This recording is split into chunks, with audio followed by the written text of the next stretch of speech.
I think artists have always been the conscience of war, in a way. The emotional feeling and depth that art can give can bring the reality of war even closer to you than documentary footage.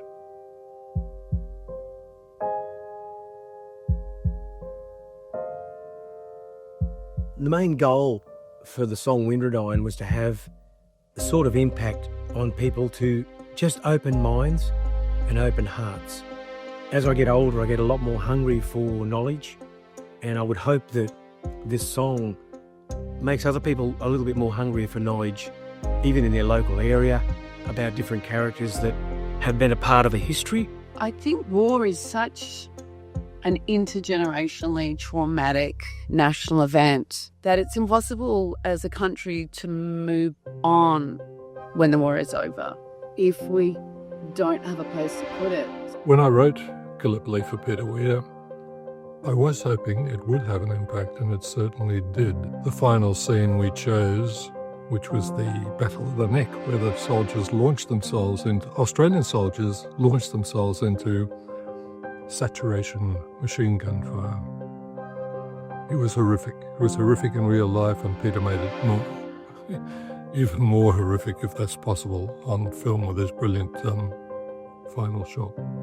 Last year we were on tour, going through some beautiful parts of Australia, and a young boy came to the meet and greet at the earlier part of the show, and he said, "My favourite song is Windradyne, will you be doing it tonight?"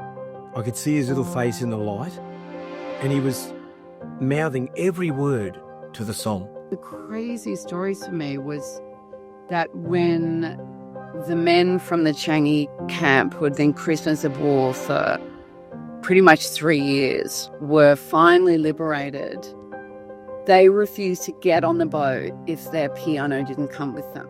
I was hoping that this film would make it obvious to any audience that saw the film just how horrific and senseless war can be, and one would hope that it would help. Later on that night, I caught up with his dad in the car park, and he said, "Thank you so much for playing that." He said, that meant a lot. We drove 2.5 hours to come and see you tonight in the hope that my son could hear you sing Windradyne live.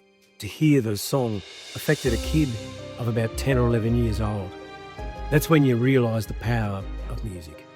The way these thousands of men sung together was a way of sharing the burden of a terrible captivity, that they weren't alone, because when you sing together, you are held by each other. You are held by the voices of each other.